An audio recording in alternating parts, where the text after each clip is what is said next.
अस्ति स्वस्तरुणिकराग्रविगलत्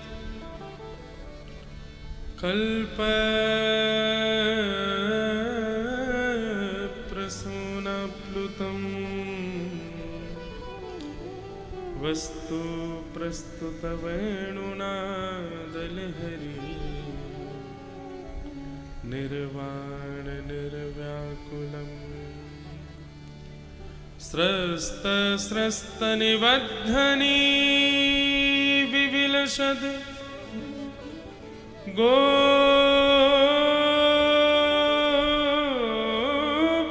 सहस्राव्रतम् हस्तन्यस्तनतापवर्गमखिलो दारं किशोराकृति लक्ष्मीनाथ समारंभां नाथयामुनमध्यमाम् अस्मदाचार्यपर्यन्तां वन्दे गुरुपरम्पराम्। जय जय श्री राधारमण, जय जय नवल किशोर, जय गोपी चितचोर प्रभु, जय जय माखन चोर।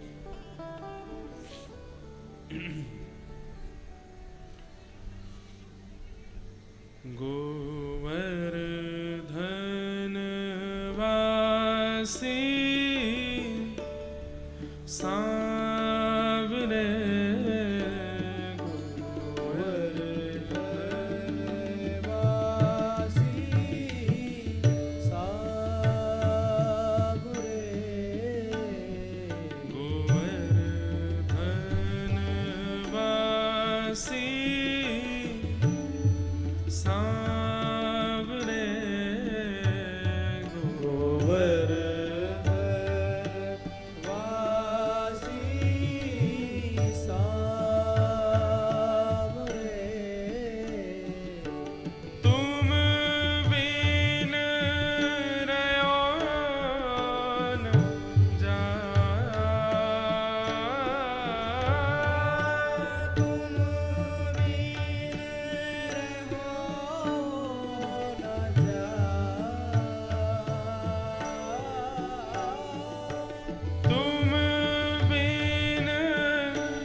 केवल कोई पद नहीं है, कोई भजन नहीं है, बहुत सुंदर भाव है इसके।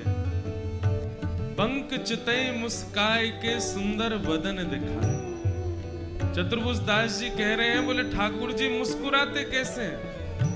हम मुस्कुराते हैं तो हमारे होठ दोनों तरफ से पीछे चले जाते हैं, लेकिन ठाकुर जी मुस्कुराते हैं एक ही तरफ से मुस्कुराते हैं। पंख चितई, बाकी मुस्कान है। जैसे टेढ़े स्वयं है वैसी मुस्कान भी टेढ़ी है ठाकुर जी की। केवल एक अंग से मुस्कुराते हैं। चतुर्भुज दास जी कह रहे हैं आधी मुस्कुराहट से प्राण हरण कर लेते हैं, पूरे मुस्कुरा गए तो जाने क्या करेंगे। हे पंक चितई मुस्काई के सुंदर वदन दिखाए। ओ पंक चितई मुस्काए के सुंदर वदन दिखाए।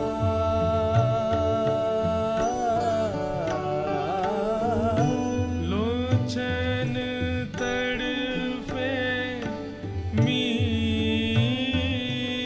जो जुग भरी धरी बिहार रे। गोवर्धन वासी सावरे गोवर्धन वासी सावरे। लाल तुम बिन रहो न जाए। ओ लाल तुम बीन रहो न जाए रे।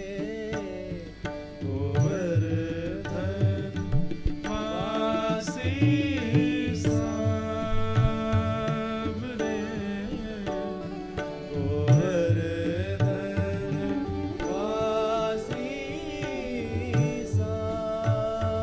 श्री गोवर्धन नाथ की जय।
राधे कृष्ण राधे गोविंद जय जय राधे कृष्ण राधे कृष्ण राधे गोविंद जय जय राधे कृष्ण राधे कृष्ण राधे गोविंद जय जय राधे कृष्ण राधे कृष्ण राधे गोविंद हे केशव जी कल्याण गिरिधरण छबीले लाल केशव जी कल्याण केशव जी कल्याण गिरिधरण छबीले लाल केशव जी गिरिधरण छवि में लाल मदन मोहन श्री वृंदावन चंद मदन मोहन श्री वृंदावन चंद ओ मदन मोहन श्री वृंदावन चंद मदन मोहन श्री भाव से वृंदावन जय जय राधे कृष्ण राधे कृष्ण राधे गोविंद जय राधे कृष्ण राधे कृष्ण राधे गोविंद जय जय राधे कृष्ण राधे कृष्ण राधे गोविंद राधे कृष्ण राधे कृष्ण राधे गोविंद ओ देवकी को छैया बलभद्र जी को भैया लाल देवकी को छैया बलभद्र जी को भैया लाल देवकी को छैया बलभद्र जी को भैया लाल देवकी को छैया बलभद्र जी को भैया लाल ओ या को मुख देखे ते कटत यम फंद या को मुख देखे कटत यम फंद या को मुख देखे ते कटत यम फंद या को मुख देखत गाओ यम फंद जय जय राधे कृष्ण राधे कृष्ण राधे गोविंद जय जय राधे कृष्ण राधे गोविंद जय जय राधे कृष्ण राधे कृष्ण राधे गोविंद राधे कृष्ण राधे कृष्ण राधे गोविंद ओ यादव पति यादव राय संतन सदा सहाय यादव पति यादव राय संतन सदा सहाय ओ जगतपति यादव राय संतन सदा सहाय जगतपति यादव राय संतन सदा सहाय ओ या के गुण गावे स्वामी परमानंद या के गुण गावे स्वामी परमानंद ओ या के गुण गावे स्वामी परमानंद या के गुण गावे स्वामी परमानंद जय जय राधे कृष्ण राधे कृष्ण राधे गोविंद राधे कृष्ण राधे कृष्ण राधे गोविंद जय जय राधे कृष्ण राधे कृष्ण राधे गोविंद राधे कृष्ण राधे कृष्ण राधे गोविंद जय जय राधे कृष्ण राधे कृष्ण राधे गोविंद जय राधे कृष्ण राधे कृष्ण राधे गोविंद जय जय राधे कृष्ण राधे कृष्ण राधे गोविंद जय राधे कृष्ण राधे कृष्ण राधे गोविंद जय जय राधे कृष्ण राधे कृष्ण राधे गोविंद जय जय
वृंदावन बिहारी लाल की जय, राधा रमण लाल की, राधा वल्लभ लाल की जय, श्रीमद् भागवत महापुराण की जय, सब संतन की जय, सब भक्तन की जय, सब विप्रन की जय, 84 कोस ब्रजमंडल धाम की जय, श्री बटेश्वर महादेव की जय, मित्रवती गंगा मैया की जय, जगत जननी श्री गौ माता की, भारत माता की, सब संतन की, सब भक्तन की, सब विप्रन की जय जय श्री राधे। नमः पार्वती पतये हर हर महादेव। परमानंद परम मंगल में परात्परखलेश्वर अकारण करुणा वरुणालय भक्त वांछा कल्पतरु तड़िद्वत विनिंदित पीतांबरधारी श्री बाल कृष्ण लाल की वांगमयी प्रतिमूर्ति हम आप सबके मध्य में विराजमान श्रीमद् भागवत महापुराण को बारंबार प्रणाम। मंच पर विराजमान समस्त विप्रवृंद, समस्त गंधर्वजन और आप सभी विदिशा निवासी एवं आसपास के क्षेत्रों से आए समस्त श्रोता भाई बंधु मातृशक्ति सबको जय श्री कृष्ण, जय सिया राम, जय श्रीमन नारायण। ठाकुर जी की परम कृपा से विदिशा में चल रही भागवत कथा का आज षष्ठम दिवस यहाँ प्रारंभ हो रहा है और कल ये भागवत अनुष्ठान विश्राम होगा।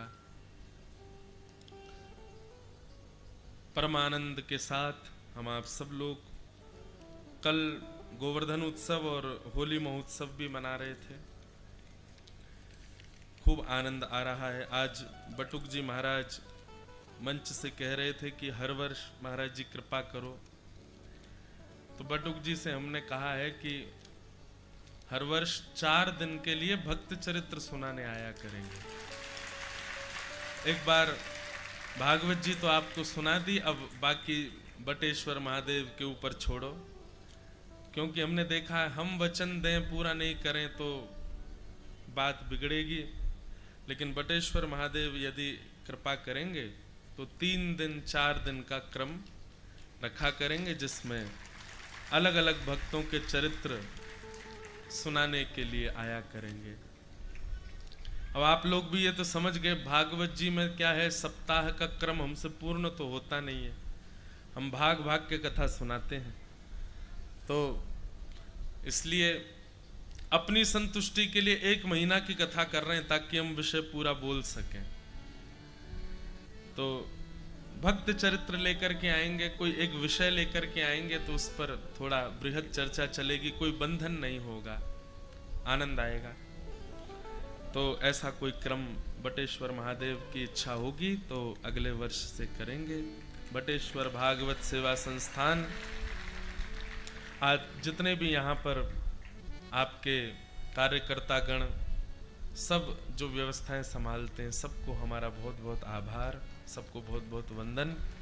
आप सब विदिशावासी, आज थोड़ा विलंब हो गया, कल भी हुआ था हमको आने में मंच में।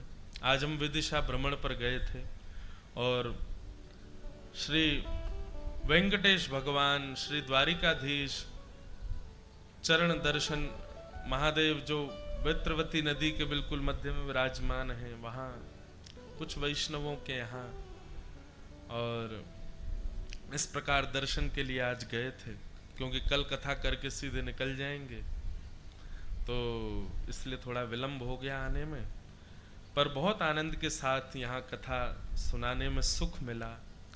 आप सब रसिक जन हैं, वैष्णव हैं, इसलिए मन में भाव है कि ये पहले से ही मझे मझाए बर्तन हैं, तो इनके बीच में मझे मझाए बर्तन को केवल पानी की आवश्यकता होती है, उसमें सर्फ और साबुन लगाने की जरूरत नहीं है।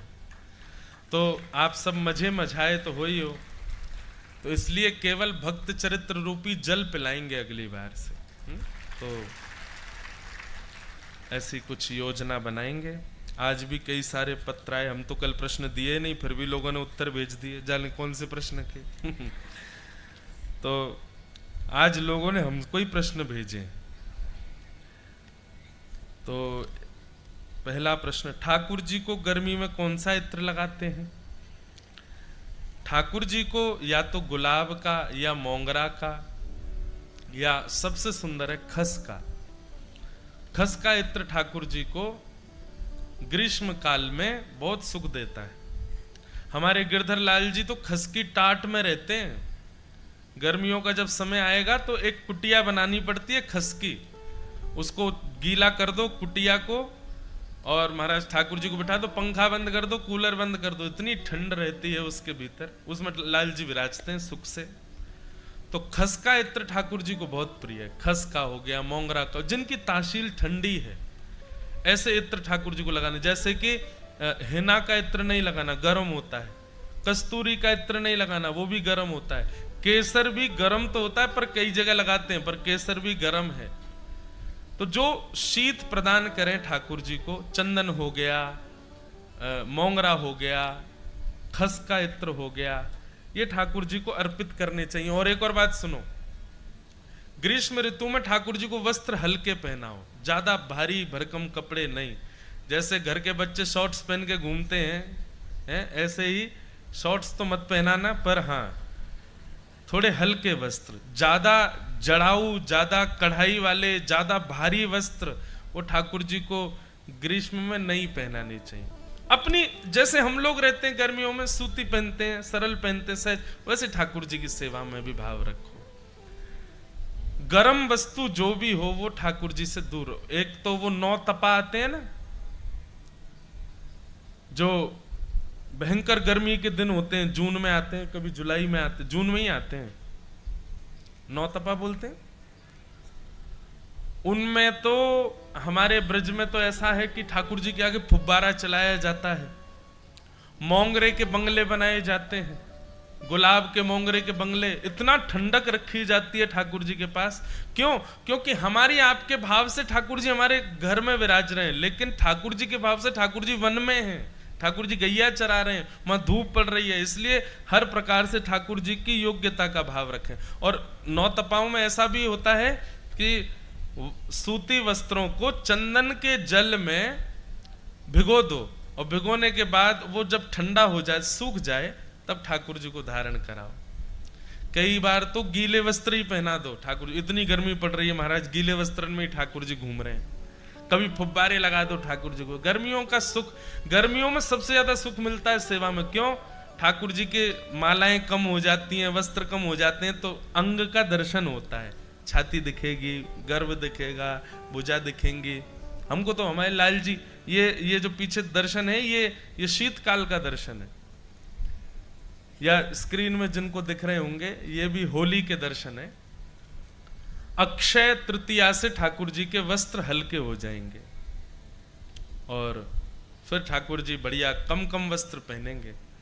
तो इत्र जो है ये इस प्रकार, जिनकी ताशील ठंडी होती है, ऐसे इत्र धारण कराओ। दूसरा प्रश्न है, अष्टछाप के कवि और अन्य भक्तों के बारे में सुना है कि गृहस्थी में रहकर वह उनके भाव कितने पुष्ट थे। महाराज जी, हमारे भाव कैसे पुष्ट होंगे? देखो, गृहस्थी में रह करके ये विषय क्यों जोड़ा? क्या गृहस्थी को आप उचित नहीं मानते? गृहस्थी को उचित नहीं मानते तभी तो ये लिखा है, ऐसा नहीं है। ठाकुर जी सबसे ज्यादा प्रसन्न होते हैं गृहस्थों से, क्योंकि गृहस्थों को अपने जीवन का निर्वहन भी करना है और उससे समय निकाल के ठाकुर जी को भी भजना है।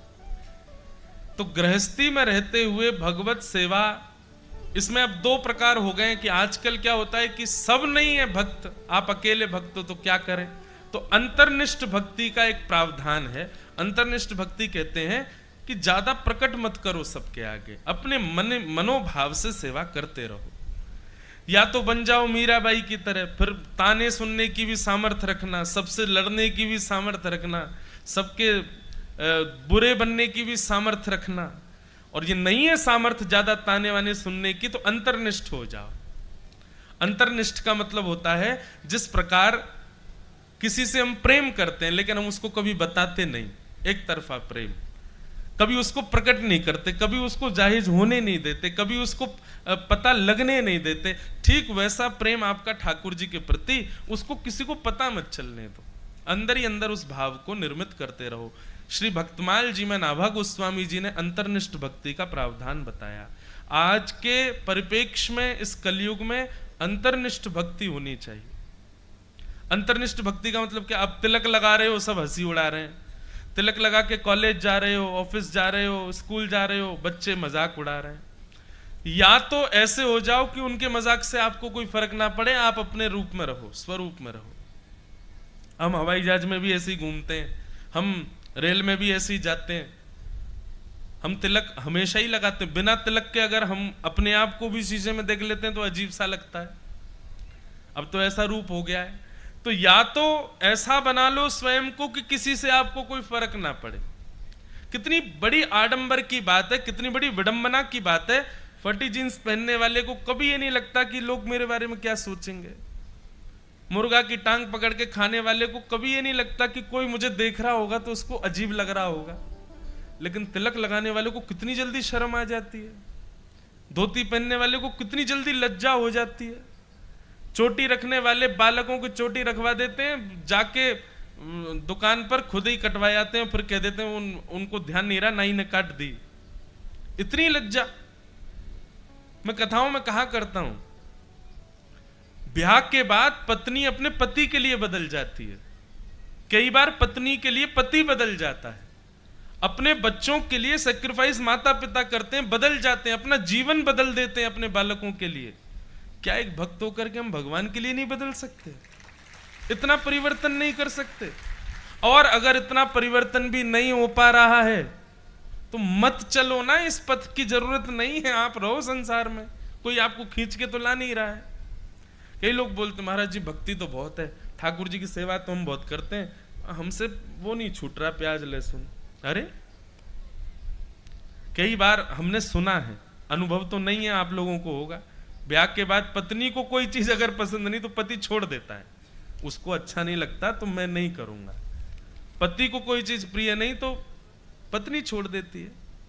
बच्चों का जन्म होता है, कई बार बच्चों को दिक्कत होती है तो माता पिता बेचारे सेक्रीफाइस करते हैं, रात में एसी नहीं चलाएंगे, ऐसी जगह नहीं जाएंगे, हमारे बच्चों को दिक्कत हो जाएगी। आप सबके लिए सेक्रीफाइस करते हो, ठाकुर जी के लिए सेक्रीफाइस करना ही भक्ति कहलाता है। और नहीं कर सकते तो मत आइए इस पथ पर। गृहस्थ आश्रम में रहते हुए आप जितना जल्दी ठाकुर जी को प्रसन्न कर सकते हो उतना विरक्त होके नहीं कर पाओगे। और रही बात आपका प्रश्न की इन अष्टचाप के सखाओं ने कैसे, इनका ये देखो दो स्थिति होती हैं, एक होती है तन की, एक होती है मन की। तन की स्थिति जो होती है वो कई बार बनावटी होती है। जैसे बहुत ध्यान से सुनिएगा, हम मन से तो कुछ और हैं, पर समाज के लिए, माहौल देखते हुए, परिवार के लिए हम तन से वैसे हो जाते हैं जैसा वो चाहते हैं। बहुत ध्यान से सुनिएगा। हम लोगों को नाटक करना बहुत अच्छा आता है, ठाकुर जी ने एक कला दी है हमको, नाटक बहुत बढ़िया आता है। और वो हम कैसे करते हैं, कोई रिश्तेदार आया हमको बिल्कुल पसंद नहीं है, लेकिन वो घर आ जाए, अरे अरे आइए आइए, बहुत दिल तुमको याद कर रहे थे, हैं बैठो ना, आओ। अब उस समय देखो ये दो स्थिति, मन की स्थिति तो क्या कह रही है कब जाए, और तन क्या कह रहा है, अरे बैठो ना, इतनी जल्दी जा रहे हो, चाय नहीं पियोगे, हैं? ठीक वैसे ही ये नाटक करना हम पे बहुत अच्छा आता, पर हम करते कहां हैं? संसार में तो वास्तविकता के रूप में रहते हैं, ठाकुर जी के सामने जाके नाटक करते हैं। उल्टे हो जाओ, संसार में नाटक करो, सबको यूं दिखाओ कि तुमसे बड़ा संसारी कोई नहीं, लेकिन हृदय से पूर्ण ठाकुर जी के रहो, पूर्ण लाल जी के रहो। अष्टछाप के कवि ऐसे ही थे। कुम्भन दास जी के 7 पुत्र थे, पर उनसे कोई पूछता कुम्भन दास जी आपके कितने बेटे हैं, तो कहते 1.5 बच्चे हैं मेरे। कितने? 1.5। अब या तो इतने मुखर हो जाओ कि आपको किसी से फर्क नहीं पड़े। कोई कहता कुंभनदास जी से 1.5 बच्चे, मतलब बोले 7 बच्चे हैं, जन्म तो मैंने 7 को दिया, पर एक पूर्ण ठाकुर जी का भक्त है और एक आधा भक्त है, इसलिए 1.5 को ही मैं पुत्र मानता हूं अपना। बाकी के 6 को मैं 5 को मैं पुत्र नहीं मानता। क्यों? ठाकुर जी के भक्त नहीं है। या तो ऐसे हो जाओ या फिर अंतर्निष्ठ हो जाओ, सबके प्रति प्रेम भाव दिखाओ। पति है, बच्चे हैं, माँ है, पिता है, सास है, ससुर है, ननद है, आदि संबंध सब नाटक से निभा लो, लेकिन अंदर से केवल मेरे तो गिरधर गोपाल दूसरों ना को, ऐसे रहो, कोई अंतर नहीं। नाटक करना बहुत अच्छा आता है हमको, करके देखो एक बार। तो ये अष्टछाप के कवियों के विषय में पूछा कि गृहस्थाश्रम में रह करके उनकी भक्ति इतनी पुष्ट कैसे थी। भक्ति की पुष्टि के 3 कारण हो रहे हैं, विश्वास, संबंध और समर्पण। सबसे पहले तो ठाकुर जी पर पूर्ण विश्वास, चाहे जो हो जाए आपका विश्वास नहीं डगमगाना चाहिए। दूसरी बात, संबंध, ठाकुर जी से कोई संबंध जरूर स्थापित करो। लेकिन मैंने एक दिन कथा में कहा था ना, संबंध स्थापित करने का मतलब ठीक है कि आप उनको अपना मानो, पर यह भाव भी रखना है कि वो भगवान भी हैं। कई बार ऐसी अनुचित सेवा देखने का भी अवसर मिल जाता है कि जहां पर बिल्कुल, एक जगह में गया, अब मैं क्या बताऊं उसको, एक जगह में गया तो वहां जाकर के वो मुझसे बोले, हाथ पकड़ के ले जा रहे थे, घर में घुमा रहे थे, घर में ले जाते हुए एक ठाकुर जी बैठे थे, तो बोले महाराज जी देखो ये बैठा मेरा छोटा भाई। मैंने देखा तो ठाकुर जी खड़े थे, मैंने कहा चलो कोई बात नहीं। अब आरती वारती करने का समय आया तो आरती थोड़ी सी गिर गई, तो वो ठाकुर जी से बोले ये सब यही करता है महाराज जी, बहुत चतुर है, बहुत चालू है, और इसको तो मैं अभी एकांत में बताऊंगा, 2-3 घूसे मारूंगा तब ठीक होगा। अरे मैंने कि भाई ने तो थोड़ी रखो, ऐसे क्यों बोल रहे हो, वो भगवान, अरे मेरा भाई है। मैंने कहा भाई है, पर ये भी तो मत भूलो कि भाई वो भगवान है। तो कई बार संबंध इतना ज्यादा भी मत चढ़ा लो सिर पे कि ठाकुर जी को बिल्कुल ही ऐसा समझ लो कि। और रही बात, अगर आपके ऐसे भाव हैं भी, एकांत में रखो, सबके सामने नहीं, अंतर्निष्ठ एकांतिक भाव रखो ठाकुर जी के प्रति। कई लोग सबको दिखा देते हैं, देखो ये तो मेरे छोटे भाई हैं, ये तो मेरे सखा हैं, मैं तो इनसे ऐसे बोलता हूं। दिखाना नहीं है सबको। और मैंने उस दिन एक उदाहरण भी दिया था कि बेटा अगर IAS ऑफिसर बन जाए तो माँ का अधिकार है, वो उसको डांट सकती, फटकार सकती है, लेकिन सबके सामने नहीं डांटती है। उसको ये भी तो पता है कि मेरा बेटा है, पर पदवी पर IAS ऑफिसर भी तो है। ठीक वैसे ही ठाकुर जी आपके हैं, पर कहीं ना कहीं पदवी पर वो परब्रह्म भी तो हैं। किसी दिन यदि भ्रगुटी टेढ़ी कर दी, सारे रिश्तेदारी रखी रह जाएगी। इसलिए विश्वास, संबंध, और तीसरा आता है समर्पण। देखो ठाकुर जी से और संसार के संबंध में एक अंतर समझो। संसार से जब आप संबंध बनाते हो तो आप अपना अधिकार जमाते हो, लेकिन ठाकुर जी से जब संबंध आप बनाते हो तो आप ठाकुर जी को चाहते हो कि ये मुझ पर अधिकार जमाए, ना कि आप उन पर चढ़ो। ठाकुर जी से संबंध बनाने का मतलब उनके सुख का विचार करके सेवा ऐसी करो कि वो आप पर अधिकार जमाएं, वो आप पर अधिकार रखें। ये संबंध है ठाकुर जी का। और अंतिम समर्पण का सहचरी भाव पर कुछ प्रकाश डालिए। सहचरी का मतलब है ठाकुर जी की, जैसे गोपी भाव आज रास पंचाध्याय कथा में आएगा। सहचरी भाव में फिर लोक लाज मर्याद इन सब का भाव नहीं रखा जाएगा। ठाकुर जी के सुख का तत् सुखे सुखित्वम, जिसमें ठाकुर जी सुखी उसमें मैं सुखी। मेरा अपना निज कोई सुख नहीं है। अब जो भी है सब ठाकुर जी का सुख है। राजी रहो, ठाकुर जी राजी रहें, बस ये भाव, बस वही है सहचरी भाव। फिर आपने क्या कहा? अच्छा, एक भाव सुनने की इच्छा है, चलिए मन होगा तो बनेगा क्रम तो सुनाएंगे। फिर एक भाई साहब ने, नीरज सिंह चौहान, इन्होंने 4 उत्तर लिख करके भेजे, फिर एक प्रश्न किया। बच्चों को विज्ञान के साथ साथ सनातन धर्म के साथ कैसे जोड़ सकते हैं? ये तो वही बात हो गई कि शुगर की दवाई दो, लेकिन ये भी बता दो जलेबी कब कब खा सकते हैं। एक तो ये जरूरी क्यों है कि आप विज्ञान से ही समझाओ? कभी आपने बच्चों को ये तो सिखाया नहीं कि भाई स्कूल में जाकर के विज्ञान के टीचर से, साइंस के टीचर से कहो कि धर्म से हमको समझाओ इस बात को। धर्म में ही क्यों आता है कि विज्ञान के साथ जोड़ के हमको ये बात समझाओ? हम लोग पहले धर्मावली हैं कि पहले वैज्ञानिक हैं? मुझे थोड़ी सी अटपटी लगती है ये बात जब कोई मुझको बच्चे भी मिलते हैं ना, महाराज जी इसका साइंटिफिक रीजन क्यों? मैंने कि तुमने साइंस के टीचर से पूछा कि इसका धार्मिक रीजन क्या है? फिर हमेशा धर्म में ही क्यों साइंटिफिक रीजन चाहिए? इसका मतलब क्या है कि आपका विश्वास साइंटिफिकली ज्यादा है, धर्म पर ज्यादा नहीं है। इसीलिए आप हर चीज को चाहते हो कि साइंटिफिकली समझाओ, साइंटिफिकली समझाओ।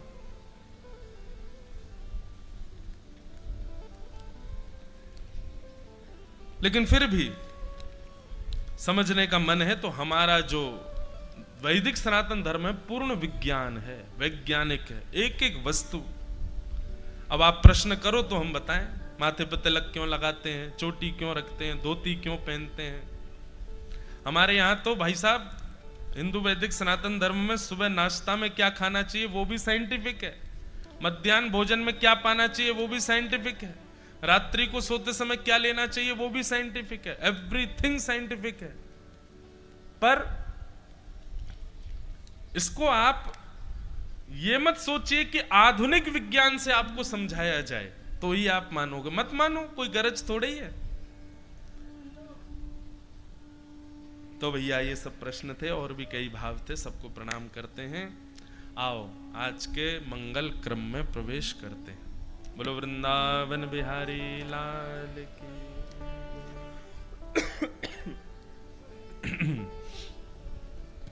नख पे धार लियो गिरराज, नाम गिरधारी पायो। ठाकुर जी ने अपने बाम हस्त की इकन्नी उंगली के नख पर गिरिराज्य धारण कर ली। कुछ दिन पहले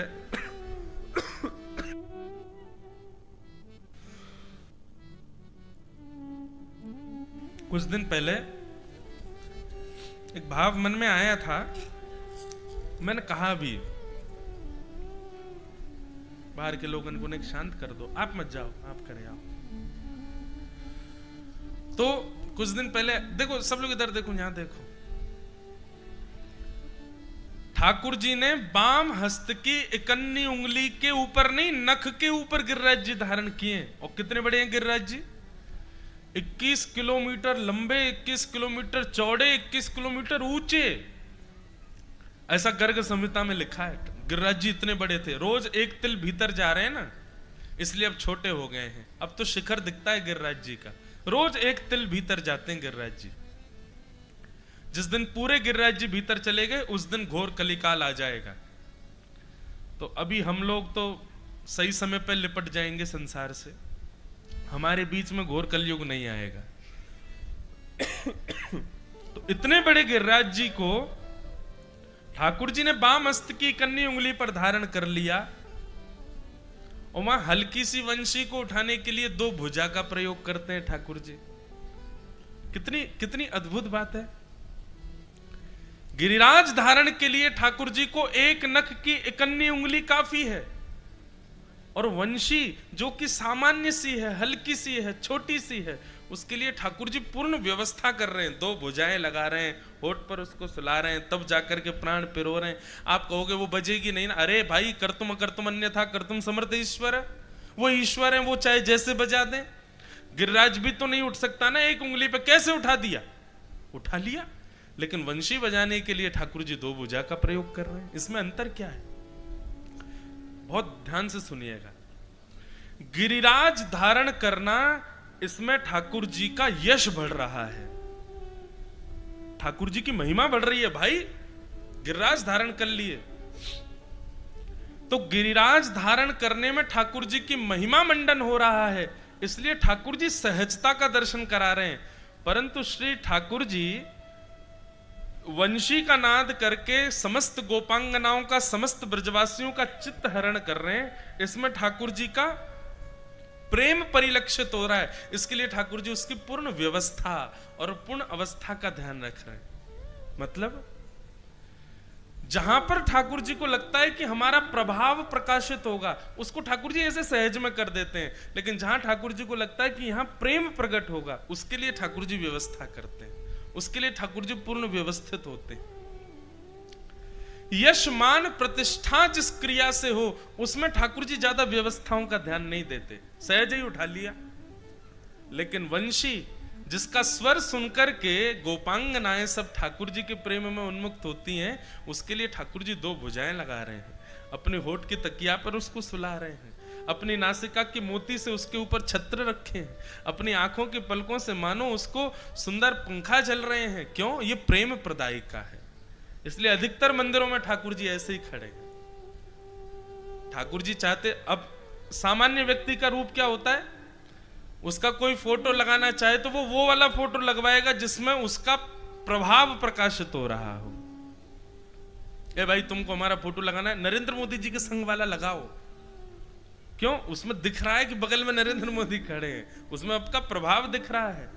लेकिन ठाकुर जी कैसे, जितने भी मंदिर हैं सब जगह अधिकतर ये रूप नहीं है ठाकुर जी। हमारी सेवा के ठाकुर जी ऐसे ही हैं। वो क्यों हैं वो मैं बाद में बताऊंगा। पर ठाकुर जी को अत्यंत प्रिय अपना स्वरूप कौन सा है? त्रिभंग ललित। चाहते तो ठाकुर जी इस रूप को भी धारण करवा सकते थे सारे मंदिरों में, भाई इसमें ठाकुर जी का प्रभाव दिख रहा है।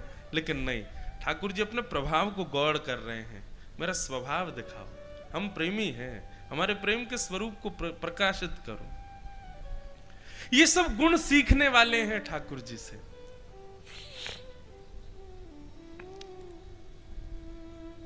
तो ऐसे ठाकुर जी ने नख पर गिरिराज जी धारण किए।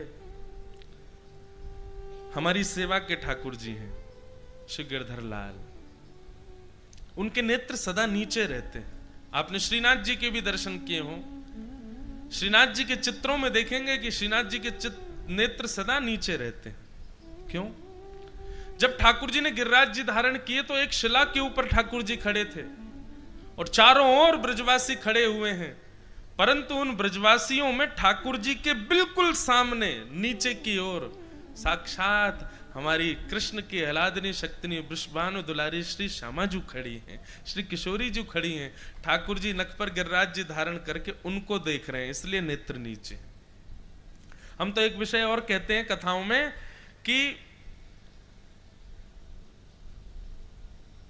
कोई अव्यवस्था यदि हो जाए और उस अव्यवस्था के स्थान पर यदि कोई राजनीतिक व्यक्ति आ जाए तो वो अव्यवस्था कितनी देर में ठीक हो जाएगी बताओ? मान लो रोड खराब हो गया और अचानक से यहां पे मुख्यमंत्री जी आ जाएं तो रोड बन जाएगी रात रात में, होता है कि नहीं? राजनीतिक व्यक्ति आ जाए तो व्यवस्था अव्यवस्थित रह ही नहीं सकती। लेकिन गोवर्धन में गिरिराज पूजन के समय पर जब इंद्र ने मेघमालाओं को आदेश किया, भागवत में वर्णन है, साधारण बारिश नहीं हुई थी, सांबर तक मेघ ऋतु बरस रहे थे, यानी कि जो प्रलय काल के समय पर बारिश होती है वो बारिश बरस रही थी और ठाकुर जी वहां उपस्थित थे। मान लिया कि इंद्र ने इतनी जोरदार बारिश की कि ठाकुर जी ने नख पर गिरिराज जी धारण कर लिए, लेकिन 7 घंटे धारण किए समझ आता, 7 मिनट धारण किए समझ आता, 7 घड़ी धारण किए समझ आता, 7 दिन 7 रात्रि तक ठाकुर जी धारण करके रखे। क्या समझ में आती है इससे बात? किसी राजनीतिक व्यक्ति के, किसी श्रेष्ठ व्यक्ति के स्थान पर होने पर अव्यवस्था नहीं हो सकती, लेकिन फिर भी यदि अव्यवस्था है तो इसका मतलब वो व्यक्ति ही नहीं चाहता कि ये व्यवस्थित हो। समझ रहे हैं बात को? नहीं समझ में आई अभी बात? अरे भैया ये रहस्य है गोवर्धन लीला का, इस पर ध्यान से सुनिए थोड़ा। व्यवस्था 7 मिनट 7 घंटे 7 घड़ी तक इंद्र वर्षा करता और 7 घंटे तक ठाकुर जी धारण करके खड़े रहते, समझ आती बात। लेकिन 7 दिन 7 रात्रि तक इंद्र वर्षाता ही जा रहा है और ठाकुर जी यूं ही खड़े हैं, इसका मतलब क्या है? ठाकुर जी भी नहीं चाह रहे हैं कि वर्षा बंद हो, और इसका भेद खोल रहे हैं श्री जयदेव महाप्रभु। अभिनव जलधार सुंदर धृतमंदर धृतमंदर श्रीमुख चंद्र चकोर जय जय देव। जयदेव महाप्रभु कहते हैं, बोले भगवान, इंद्र को तो 7 मिनट में पता चल गया था कि आप भगवान हो। जब आपने गिरिराज जी धारण किए, इंद्र को तभी पता चल गया था कि मैं गलत कर रहा हूं, ये तो परब्रह्म परमात्मा है, मैं गलती कर रहा हूं, बहुत बड़ा अपराध लगेगा। लेकिन फिर भी इंद्र 7 दिन तक बरसाता रहा। क्यों? क्योंकि 7 मिनट बाद जब इंद्र को पता चला कि आप भगवान हो और इंद्र ने वर्षा करना बंद किया, तो आपने इंद्र को इशारा कर दिया, बोले हे इंद्र, वर्षा बंद मत करो, बरसाओ और जोर से। आप इंद्र ने कहा, बोले भगवान, आप परब्रह्म परमात्मा है, गलती हो गई, मुझसे क्षमा कर दीजिए, मैं वर्षा बंद कर देता हूं। तब आपने कहा, बोले नहीं नहीं, वर्षा चलने दो। बोले क्यों? बोले असंख्य ब्रजवासी सब मेरे आसपास खड़े हैं, सब मुझे टकटकी लगा करके देख रहे हैं, सब मुझको प्रेम भरी दृष्टि से देख रहे हैं। कोई कहीं जाने लायक नहीं बचा है, कोई कहीं जाएगा नहीं, कोई कहीं से आएगा नहीं, सब मेरे पास ही बैठे रहेंगे। और इन सब में सबसे बड़ी बात, मेरी प्राण वल्लभा जिनके मुखमंडल को देखवे के काजे मेरे नैन तरसे, वो मेरे बिल्कुल सामने खड़ी हैं। इनके रूप माधुरी को मैं देखता रहूंगा। तुम्हारे पास जितना भंडार हो सब बरसा दो, ताकि मैं इनके रूप को देख सकूं। ठाकुर जी ने तो 7 वर्ष तक वर्षा करने की आज्ञा करी थी। 7 साल तक बरसा तो ही रहे, मैं यूं ही खड़ा रहूंगा, श्री जी मेरे सामने खड़ी हैं। लेकिन 7 दिन में इंद्र बोलो भंडार खत्म हो गए, पानी वानी बचा नहीं है मेरे पास में, इसलिए 7 दिन गिरिराज जी धारण हुए। नहीं तो अगर ठाकुर जी अपनी पर आ जाते और इंद्र के पास और भंडार होता, तो 7 वर्ष तक ठाकुर जी ऐसे ही खड़े रहते श्री जी को देखने के लिए। श्री मुख चंद्र चकोर जय जय देव हरे। वृंदावन के अंतरंग रस की बात है। मैं कहता तो हूं कथाओं में, पूरा विश्व ठाकुर जी को देखने के लिए लालायत है, पर ठाकुर जी हमारी श्री जी को निहारे, ठाकुर जी हमारी किशोरी जी को निहारे। बड़े सुंदर सुंदर पद हैं हरिदास जी के, स्वामी श्री हृदयवंश महाप्रभु जी के। जहां जहां चरण प्यारी जू के, तहां तहां मुकुट मेरो करत है छाँव रे। सदा दास हैं हमारी श्री जी के लाल जी। बंधुओं, प्रेम का निस्वार्थ रूप देखना हो तो आओ वृंदावन।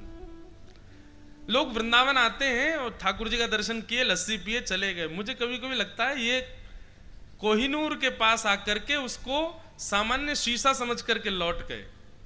वृंदावन आओ तो वृंदावन रस को जानो, वृंदावन रस में प्रवेश करो। श्याम सुंदर कैसो प्रेम विराजमान करें श्री जी के प्रति, आकर के देखो हमारे वृंदावन में, तब पता चलेगी।